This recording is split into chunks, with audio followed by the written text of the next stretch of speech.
My parents gave up on me when I was just a kid, all because I wasn't as bright as my twin sister. Years later, when they tried to come back into my life, I introduced them to the new family I had built for myself, and it didn't go the way they expected. On the channel you will find even more interesting stories. Subscribe and like. It all began a decade ago, when I was 12. That's when they sent me off to live with my uncle, my dad's older brother, out in the countryside. They decided they didn't want the responsibility of raising me anymore. In their eyes, I was just weighing them down.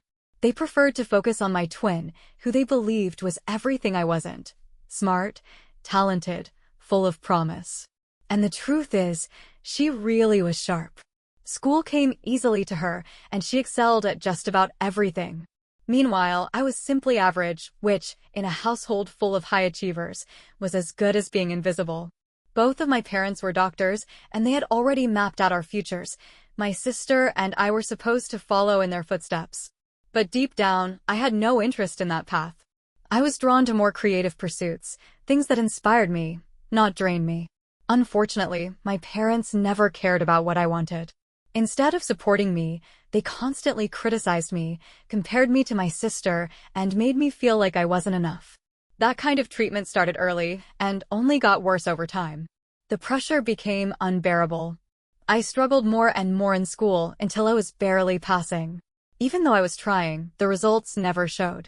My teachers assumed I was just lazy and unmotivated, unaware of what I was dealing with at home. And everywhere I turned, the comparisons followed me. At school, I was always the other twin, the one who couldn't keep up. Every night I'd cry myself to sleep, because each day felt like a new reminder that I wasn't wanted. My parents would praise my sister openly, telling her how proud they were of her, while I got cold stares and cutting remarks about how I was letting them down. Then came the night that changed everything. We were eating dinner, and once again they tore into me about my grades. I couldn't take it anymore and snapped. I yelled back. Their response was to ground me for 2 weeks. That night, I packed a small bag and left. I didn't know where I was going, I just needed to get away. I ended up at a nearby park, sitting alone in the dark, scared and unsure of what would happen next. The police found me around 5 a.m. and brought me home. That was the final straw for my parents. The very next day, they decided to send me away. When they told me I'd be moving in with my uncle and his family, I begged them not to go through with it. I promised I'd do better, that I'd never act out again, that I just needed one more chance. But they didn't care. They told me I'd failed them too many times and they were done. They said they had another child to care for, one who deserved their time and effort. As for me, I was someone else's problem now. Looking back, it's hard to deny what was always obvious. My parents adored my sister and barely tolerated me. The only time they paid me any real attention was when they wanted to ridicule my failures at school. I kept pleading with them not to send me away. I didn't want to be separated from them, but more than that, I couldn't bear the thought of being away from my sister. She was the only person in the house who ever treated me with kindness. But none of that mattered to them. They ignored my tears, forced me to say goodbye to my sister, and wouldn't even let her ride with me to my uncle's place. I remember crying constantly for weeks after I arrived, longing for home. No, not home exactly, but for the life I had known, broken as it was. My aunt and uncle were kind, though. They saw how devastated I was and tried to support me through it. I kept trying to call my parents, hoping they might change their minds, but they never answered. They shut me out completely. After a few weeks of that silence, something inside me gave in. I stopped hoping they'd come back for me. I decided to accept my new reality and move forward. The one silver lining was my sister. We managed to stay in touch, but it had to be done secretly since she didn't have her own phone. I would call her from my uncle's landline whenever our parents weren't home. Eventually, as social media started to gain traction, she began using the family computer to message me. If she told me the coast was clear, I'd call, and we'd talk like nothing had changed. We never stopped being close. Even now, we still talk regularly. That bond has never wavered. She kept me updated about everything, how our parents were doing, what was happening at home, and even told me a few weeks ago that they were planning to reach out to me. Thanks to her, I had time to emotionally prepare myself for that moment. In the 10 years since I last saw my parents, I've had zero contact with them. At first, it was because they refused to acknowledge me. They cut me off entirely after they left me at my uncle's house. But eventually, the silence became mutual. After a few years, I realized I no longer wanted anything to do with them. They had made their choice. They had left me behind. And as far as I was concerned, that chapter was closed. Ironically, once I settled into life with my aunt and uncle, everything began to change for the better. There was no crushing pressure to be perfect. I still wasn't top of the class, but I wasn't failing anymore either. They encouraged me to explore other interests, things my parents always dismissed as distractions. I joined school plays, tried out sports, and for the first time, felt like I could actually breathe. At my parents' house, even talking to boys was forbidden. They were convinced it would derail my future. But my aunt and uncle trusted me. They let me make friends, talk to whoever I wanted, and even invited people over. That kind of freedom was new to me. And funnily enough, that's how I ended up. That's actually how I met my husband. He was one of the first real friends I made after moving in with my uncle and aunt. He's been by my side ever since. We started dating back in high school and never looked back. We even went to the same college, and just a week after we graduated last year, we got married in a small, intimate ceremony. Last month, we welcomed our baby boy into the world. I don't live with my uncle and aunt anymore, but we bought a house just a few streets away. We visit them often, and they drop by frequently too, especially now that their grandson is here. I'm currently on maternity leave, so I've had time to settle into this new chapter of life. My sister and I have been openly in touch for several years now. Once she turned 18, she stopped hiding our relationship from our parents. She realized they no longer had any control over her choices and saw no reason to pretend we weren't close. She was my maid of honor at the wedding and is now my son's godmother. Just last week, during one of her visits, she let me know something unexpected. Our parents were planning to get in touch with me. They still had no idea I was married or that I'd had a child. After they abandoned me, most of the family distanced themselves from them. It was such a cold, heartless decision, and people simply stopped talking to them. My sister never gave them updates about me either. Even when they asked, she kept quiet, believing they didn't deserve to know. But apparently, after a decade, they were starting to feel remorse. She told me they were planning to reach out soon and wanted me to hear it from her first so I wouldn't be blindsided. A few days later, I got a message from them, just a simple one, through social media, asking if they could visit. No apology. No explanation. Just a flat request to see me. Honestly, I was disappointed. I'd imagined that if they ever tried to reconnect, they'd at least acknowledge what they'd done. I thought maybe they'd say sorry for the years of pain they caused. But their message felt empty. For a moment, I considered ignoring it altogether. Then I changed my mind. I figured if they wanted to see me, I'd let them, but on my terms. I wanted them to see the life I had built without them. The happiness, the stability, the love. So I sent them my address and invited them over for dinner that weekend. I didn't tell my uncle and aunt they'd be there. I wanted it to be a surprise, maybe even a little bit of a wake-up call.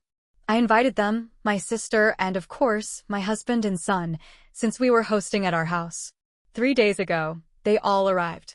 And yes, the moment my parents walked through the door, the room froze. Nobody had expected to see them. It had been 10 years since anyone in the family had even spoken to them. Things got tense fast. The air was thick with unspoken history. My uncle and aunt had cut off all contact with my parents years ago, just like everyone else in the family. They didn't want anything to do with them after what had happened, and for good reason. When my parents sent me to live with my uncle, they made a promise, not just to help financially, but to stay emotionally involved too, so I wouldn't feel completely abandoned. In reality, they only followed through on the money part. They sent checks every month but made no effort to check in, call, or even ask how I was doing.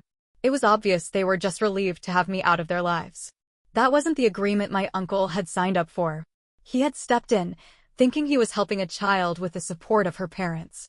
But once he realized they'd emotionally walked away, he was furious. Still, he never once hesitated to care for me. In fact, he became my biggest defender. He told the rest of the family the truth about what my dad had done, how I'd been emotionally discarded, and as a result, everyone cut ties with him. It caused a lot of tension between my dad and the rest of the family. Even so, he kept sending money until I turned 18. After that, there was complete silence between them. So flash forward to the dinner. Everyone had just arrived and greeted each other, awkwardly of course, and we were about to sit down to eat. But before we did, I decided to make a toast. I figured, if things were already uncomfortable, why not go all the way? I stood up and made a speech. I talked about how the last 10 years had been some of the happiest of my life, especially when compared to the first 12. I directed my words to my uncle and aunt because they had given me the kind of love and care I never got from my parents. I thanked them deeply, from the heart. I also acknowledged my husband, who had stood by me every step of the way, and my sister, who never stopped loving me even when things were hard. But I deliberately left out my parents. I didn't have anything to thank them for, and I wasn't about to pretend. The room got quiet. They noticed. My mom and dad didn't say a word, and they didn't look up once during the speech. And just to drive the point home, after my toast, I turned to them and said, "Now I'd like to introduce you to my real family." They were stunned. I don't think they ever expected that kind of response. The moment I said it, my mom burst into tears and left the room. It was dramatic and painful, and honestly, it probably didn't need to go down like that. The dinner that followed was silent and tense. No one even touched the dessert. Everyone left early, and I didn't mind. It was just too heavy to deal with. I still don't know if I did the right thing. I don't feel any love for my parents, but I also can't shake the feeling that I crossed a line. I haven't had a chance to talk things over with my uncle and aunt yet, but both my sister and my husband think I went too far. They said that if I didn't want to see my parents, I should have just ignored their message instead of dragging them into something that turned into public humiliation. So, was I wrong for inviting my parents to dinner only to throw their absence from my life in their faces? I finally spoke to my uncle today. It's been a week since the dinner, and we hadn't really talked much since. We were all busy, but if I'm being honest, I think part of it was the lingering awkwardness from that night. None of us wanted to bring it up or make things more uncomfortable than they already were. But today I decided to face it head-on. I called him, and before he could even say a word, I just came right out with it. I apologized. I told him I was really sorry for springing that dinner invite on him without giving any kind of warning that my parents would be there. He admitted he had been caught off guard, but he said he'd gotten over it pretty quickly. The only reason he hadn't reached out sooner was because he wasn't sure how I was doing after the dinner, since I'd looked so upset that night. He agreed it was a bit awkward for everyone, but said it was in the past now and not worth dwelling on. After that, I called my aunt and apologized to her too. Her reaction was much the same. That helped me feel a bit more at peace. I'd made things right with the two people who truly stood by me, and that was what mattered most. As for my parents, I still don't feel like I owe them an apology. I mean, after everything they did to me growing up, how many people would honestly say I was out of line for how I handled things? They've yet to apologize to me for anything. So no, I don't see a reason to feel sorry right now. I also talked things through with my husband. He had initially said I should apologize to them, but when I explained where I was coming from, how, yes, my speech might have been intense, but it came from years of pain, he got it. He backed off and didn't press me anymore. My sister was a little unsure about it at first too. But in the end, she told me it was my call. I was the one who'd been hurt, and whatever I decided to do was valid. She hasn't heard from our parents since that dinner either, which is strange, but I suspect they're just lying low for now. Knowing them, they'll show up again eventually, probably looking for an apology or trying to stir up more drama. Update 2. Okay, I just want to clear something up real quick. A few people in the comments seem to think my sister's trying to play both sides or be too diplomatic with our parents. That's not what's happening, and honestly, I don't think it's fair to her. She knows exactly what our parents did to me, and she's always been on my side about that. But we were both just kids when it all happened. She couldn't exactly stand up to them or do anything about it. Still, she found ways to stay in touch with me even when she wasn't allowed, and that meant everything.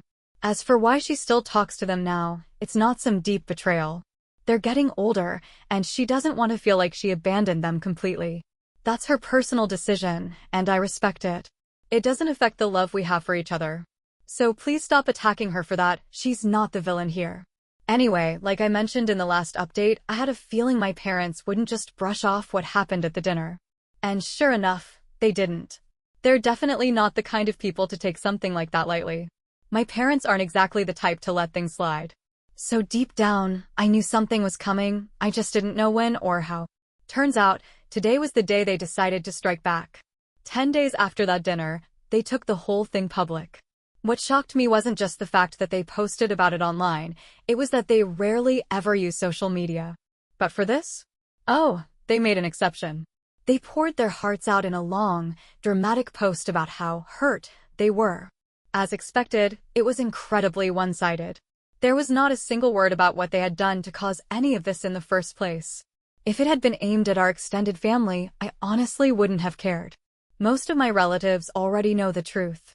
But no, my parents didn't stop there. They decided to tag my coworkers. And not just mine, they tagged my husband's coworkers too. He had nothing to do with any of this mess, but that didn't seem to matter to them. Needless to say, my coworkers were blindsided. None of them knew the backstory. Why would they? I don't go around airing my childhood trauma at work.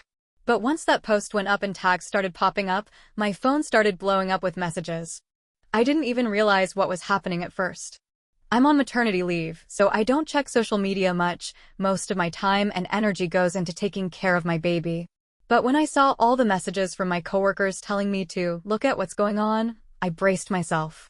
And there it was, my parents' carefully curated, public sob story. Honestly, for a few minutes, I just stared at it, stunned. I hadn't been expecting that.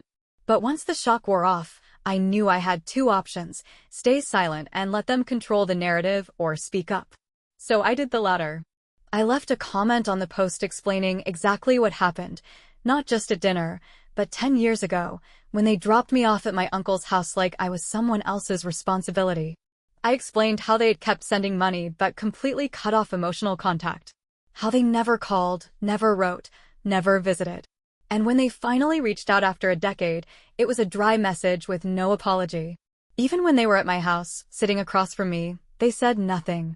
If they'd just had the decency to apologize, things might have gone differently. But they didn't. So no, I didn't sugarcoat my response. I stood by what I said during that dinner. It may have been a heavy moment, but it was real.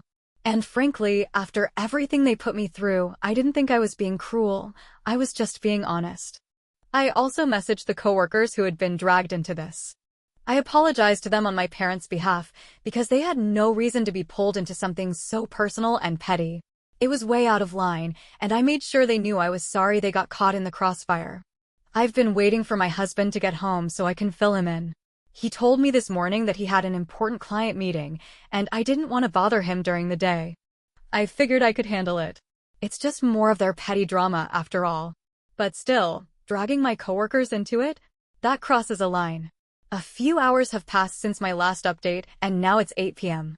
Everyone is here at my house. My uncle, aunt, sister, and my husband, who just came home from work. We are all trying to figure out how to deal with the situation. I've been advised to contact a lawyer multiple times, but honestly, I don't want to go that route just yet. I don't want to file a petition and get caught up in all that legal stuff. It's just too much time and effort. I want to deal with it personally and keep the lawyers out of it for as long as I can. Of course, if they keep ignoring our request to take the post down, I may have no choice but to get a lawyer involved for defamation or whatever is deemed necessary. But for now, we are trying our best to resolve this peacefully. So far, everyone in my family has texted my parents asking them to take down the post, but as expected, they haven't responded to any of our messages. They haven't even bothered to acknowledge our requests, and the post is still up. My comment also hasn't been deleted, which at least gives people who see the post the chance to understand what really happened. The post is getting a lot of attention, and I'm not sure why. It's not just my coworkers who were tagged, but also a few acquaintances who have seen it. I have no idea how it showed up on their feed. Maybe it's because I had tagged them in some past photos, but I've since removed those tags, and it's still appearing on people's feeds. I thought it might be some glitch in the app, but it seems like it's not. Either way, it's causing problems for me because now people keep reaching out to ask me about it. Although I've explained everything in my comment, people still feel the need to personally message me over and over again. It's getting really annoying, and I just want it to be over. I honestly hope this doesn't lead to HR getting involved because that could be trouble for me. I don't want this drama to affect my work reputation, especially since I'm on maternity leave right now and just want to focus on my baby.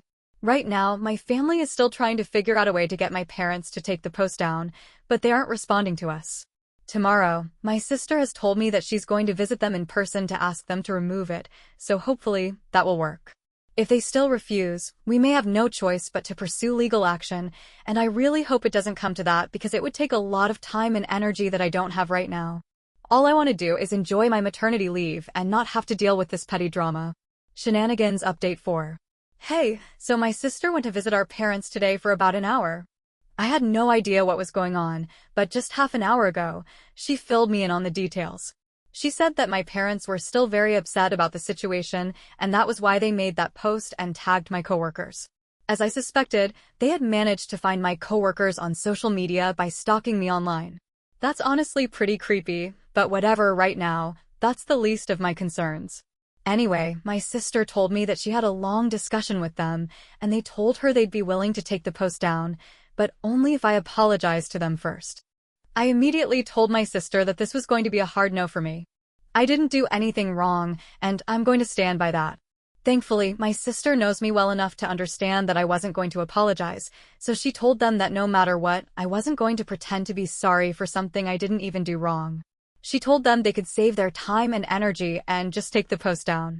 Otherwise, I was planning to pursue legal action, and that would not end well for them.